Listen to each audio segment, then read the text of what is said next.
What language is dunk you? That feels like a slur. A dunk you? It is time for us to talk about the Overlord collab as a whole. Hello, internet. Welcome to the first episode of what I like to call the doggo yap. Basically, if I'm uploading daily, I cannot just have infinite content. I'll have to yap about something sometimes. So today we'll be yapping about Overlord collab. Was it a good collab? What are the complaints? What are the praises? Let's take a look. Firstly, let's go through the characters. Yes, this is a PowerPoint again. I kind of like this PowerPoint idea, you know? We have the free character Ainz. The first argument that a lot of people have for him being allegedly bad is because he's a free character. That's why I have it all caps right here. Looking back, there are a lot of free characters in the collab, and there are certainly ones that people just completely forgotten about, something like Kazuna. But let's just break it down. What's the issue with Ainz? What's good with him, and where is his niche? Okay, pros: we have stall in PvP that's not RTA equals guaranteed win. This is just where Ainz should shine. If Sol Bad Guy were to dominate like a golem or some stages in the abyss, then Ainz dominates in PvP, arena, guild war, non-RTA. He's a stall character that will win after a certain amount of turns have gone by. But what are the cons that makes so many people complain about him though? We have the 15% resistance. If you see my showcase, I've been resisted 15% for like multiple times as well. It's just so annoying that that's the case. The main argument with this point is that if Leafy can have an ignore immunity, ignore FRES omen and still do something similar, right? She just needs to stay there. 3 omen procs, more than likely you're dead. Then why can't Ainz do the same? And then there are a lot of people who would pull out the free argument, which in the end, if you're saying he's free, therefore he's okay, that it's bad. I think that is consistent with the patterns of free characters so far, but I think making him work less well just because he's free doesn't look like a good idea. That's my personal opinion, but let's keep going. Cons as well: most bosses are immune to death sentence. This at least I kind of can understand. If Wyvern 13 boss is not immune to death sentence, then all newer players just need an Ainz and a team that survives. They'll kill any hunt stages and have an auto team as well. You just need to survive vines and you win, right? Yes, it'll take a long time, but it gets the job done. Maybe that changes the newbie progression a lot, and Spalkin doesn't want that. Sure, you know what? Maybe Ainz is not designed to touch PvE at all. That means he has to be quite good in a niche PvP situation, right? However, we are shown with 30% light weakness though. That's his second con. This makes him so much worse, even in PvP as well. Because in today's meta, there's so much light characters. We have Landy, you see her everywhere. We have Aiden, you see her 70% of the time. So if you love Overlord and you try Epic 7 because of Overlord, you got yourself a free Ainz, you pretty much find yourself not really be able to use him against a lot of the defenses that are meta these days. So he's not dominating a niche in PvE like even Sol Bad Guy does with Golem. He's not really dominating a niche in PvP as well, because you need to pick and choose. Some teams you can use him, some teams you can't. Honestly, most of the teams you can't, because there's a lot of light characters in a lot of defenses these days. Example right here, right? We have a Bellion, Lermia, Larao. We have Landy. He can't fight Landy. Even Janua, or sometimes even a damage A Tyrant, could make it really bad for an Ainz. Let's keep going with the cons though. He takes too long in RTA. You're killing one, but you know what? I get it.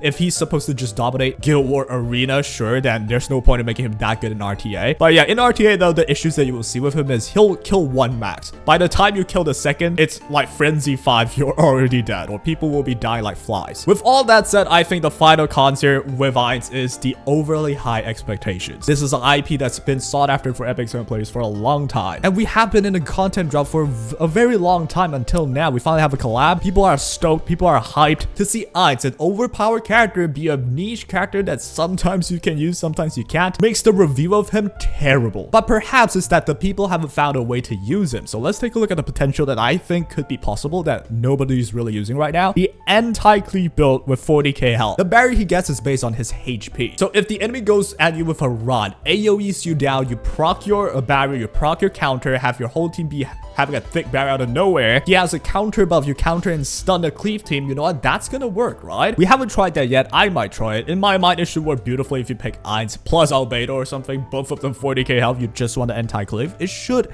in my mind, kind of work. But regardless though, at the current moment, does he need a buff? I think definitely, even if the anti-cleave build worked, I think his S3 has to ignore resistance. That is basically most of his kit. You want to have the death sentence. That is his entire gimmick. If Kane in the balance patch got ignore FRES, give it to Ainz too. It doesn't make him broken, it makes him just less annoying, and it would motivate me to use him in Guild War or Arena. And with that, let's take a look at the usage rate and win rate of this character. And as you can see, 37.6% win rate is very much not impressive. How are people using using him? People are using him with Aiden, with ML Landy, but he's also weak against ML Landy and anything with immunity like a carbon. It's also shown that he's weak against Laya, which basically means people are drafting him in a standard scenario and not finding him to be too effective. But let me know in the comments if my anti-cleave idea should work. It should though, right? 40k HP, give him a lot of ER, counter, stun some cleavers. But let's just move on. We have the second character. We have Albedo. Oh, this one's huge. Pros, anti-cleave, guaranteed counter on her S2. This is the use case that a lot of people has finally settled down on, using Albedo more of an anti-cleaver than a standard attacker. What are the cons though? She's niche if not anti-cleave, which is true, because if you draft her against say Lermia, you instantly die. Lermia's gonna proc like crazy. If you use Albedo against Larao, you're gonna get horsed down really quickly. I've certainly seen people tried her in a standard setup. Yes, you can have it work, but it's not like she's anything impressive. And with the amount of counters that you can bring into her, it's more likely that you will struggle. But in an anti-cleave setup where you can final pick her, the enemy has a Ron, well, guess what? You're gonna get countered by the Albedo. With all that said, you would see Albedo as an anti-cleaver that can work in some standard scenarios, not all of them though,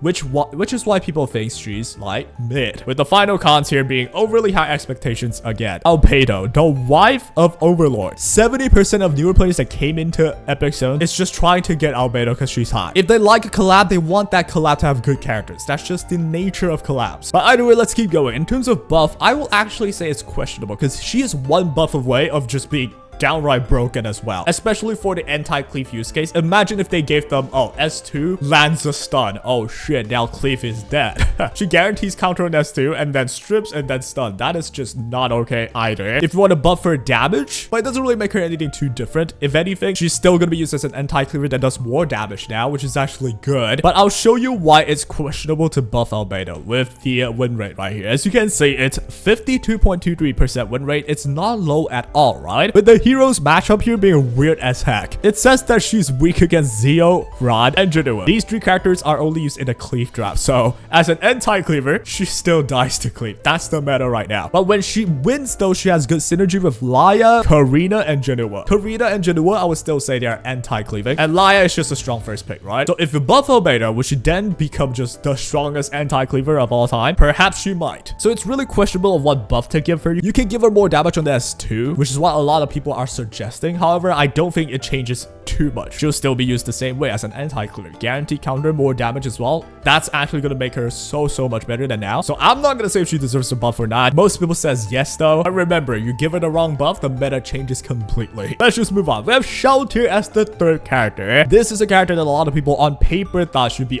overpowered broken, right? Strip everything and nuke a crud ton of damage on anyone without caring about elements because you're going to hit anyway. Let's look at what's good with her. High speed anti-evasion. That's her main job, which is why a lot of people pull up Zaha, the same role as this, and compare that to shalltear. So let's see what's the difference, right? Shalltear's main difference with Zaha is ignore ER strip. This is what Zaha doesn't have, which allows shalltear to be picked over Zaha in some cases. Here's one of the cases, right? If they have ML Landy plus Aiden, you would 100% rather have shalltear. You want to strip the anti-crit and still kill the Aiden anyway. But moving on though, she doesn't need extra turn. Zaha needs extra turn to get the attack buff. If the enemy has like fire politics or anything that counters non-attack skill, Zaha is forced to not use the S2 and just use an S3 without attack buff. Shalltear doesn't need to care. Shalltear just have an attack buff from a passive. And finally, she is nearly permanently stealth and she has a heal. I'm gonna be very much honest, she's not available in RTA at the moment, right? Most people are just using her to just kill that evasion character though. I've yet to see anyone really utilizing this perma stealth and heal in like a bruiser setup, which is where it would shine. You want an unkillable shalltear that just heals up every turn and slowly injure you. That's what I think if you want to use shalltear in a standard situation, that's what her job would be. But considering her damage is just not there, and the fact that she is really easily gonna get exploded. We have Janua that could just one-shot her with a splash, same with Karina, same with like 2 or 3 counters from ML Landy plus a Bellion. So she certainly has some issues. Speaking of issues, let's take a look. A lot of people are saying she's just a different RGB 5-star, which is Zaha. And honestly, that is totally fine if you want to release someone that's a different Zaha. That is okay for when Zaha's not as viable. But I would say the main con here is, again, overly high expectations. To be real with you, I think the whole collab is just a case of over expectations here. A lot of people love Overlord. They want the characters to be good. But instead, at the current moment, a lot of people are just saying shalltear's a different Zaha, which as a normal release 5-star, that's totally fine. But for a collab that people are waiting for so long, we had a drought season for like 3 months from before. No collab, no nothing. People wanted shalltear, albedo, ainz to be really good and get them interested in playing the game again. Unfortunately though, with this kit, shalltear isn't really gonna spark any change in the meta. Yes, she can be used sometimes, but her kit is just not something you get overly hyped about. You know what gets you hyped? Someone like ML Politics. But regardless though, potential wise, are we just tunnel vision right now? We don't see how shalltear could be used. I've tried the slower build with higher damage. I've tried the very fast build, which is one of the more agreeable meta builds out there. But I haven't tried Lifesteal Bruiser, which a lot of people have suggested me to do. But I can't imagine this being that crazy though, right? This just makes her a T-Surret, but instead she could injure. And she has no CR push, no cleanse as well, so she's weak against debuff. I just don't foresee in a long fight, shalltear will be that much better than what she is now. But we don't know, we might do some testing. Maybe her true potential lies elsewhere. In terms of buffs, we know that ainz at least need that ignore ER. We know that albedo is questionable. I know that shalltear doesn't need a buff. She's perfectly usable. Yes, she's not anything insanely broken, which is again over expectations. People want them to be good, want them to be broken, because it's a really sought after IP. People love Overlord, right? But shalltear is perfectly functionable, albeit not power creeping anyone at all. So objectively speaking, as a character, she doesn't need a buff. But from a marketing standpoint, I'm gonna be realistic here. Smilegate should have made all 3 characters really good. That's how you keep the Overlord players playing. If you're trying to really maximize the money made off of the collab, you want to make the collab characters good. It's really that simple, right? But let's just keep going for now though. We have the true MVP of the event. We have the epic equipment exchange, the farming event of Overlord. This is so well done. I love this event. Everybody loves this event. You don't even have to like maximally invest in the characters from the collab. They just get to level 60 all maxed up. It's so good. In my opinion, the best thing from the Overlord collab. And we have the conclusion. To me, this feels like a 6 out of 10 collab from what I've gathered so far from everybody. Point number 1 that causes this to be the case would be over expectations. I've mentioned this. We had no new collab for such a long time, and the first new collab we had in a while, characters are not broken and people are just expecting it to be broken because they're just excited for a collab character to be good. But the weird thing about Smilegate is they'll randomly release a broken character that's RGB 5-star like Janua, which leads me to my second point. Instead of doing that, what about we put the broken characters in a collab so you can maximize the collab value, right? More people coming in, they're broken, people pull for the Overlord collab characters, stay because they're broken and helps them progress well. Now honestly, I would prefer there's no broken character that power creeps the whole meta, but in a game like this, there's gonna be power creep. So yeah, instead of pulling up with an ML 5-star that's entirely stupid, ML Politics, a 5-star that's just randomly so good, Janua, imagine if they swapped the positions. The kind of okay-ish characters are in the normal RGB rotation, but then when Overlord collab hits, oh, that's the good characters. That's where they're at. And finally, why I think this is a 6 out of 10. This is more an objective view as a whole. Overlord lovers will probably dip after seeing all characters they've pulled are just more niche than versatile after the collab ends. That's what I think. Back in the day when we had Rem, that character was one of the most broken arena characters. If I came in for ReZero collab, oh, I'm gonna build this Rem and I'm gonna have fun. At least for a while, and then you power creep Rem because that just happens, right? But it seems right now all the characters we have are just not like a shining figure that people are gravitating towards building. And with that, I have the thank you screen this time. What language is dunk you?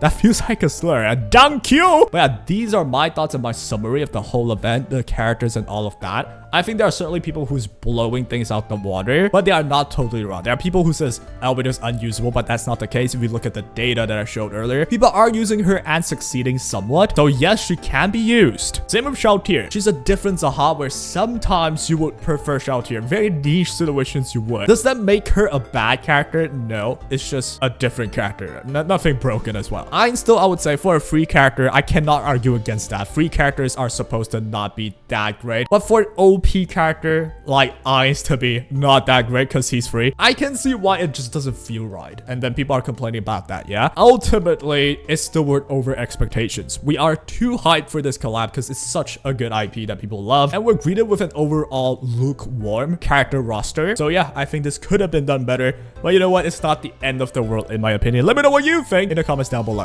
And please keep it civil. These are all just my thoughts and observations. It's not words from the Bible. I didn't come from your bloodline. You don't gotta come from mine. And that'll be all for today. Comment down below what other videos you want me to make as well. And that'll be all. Take care.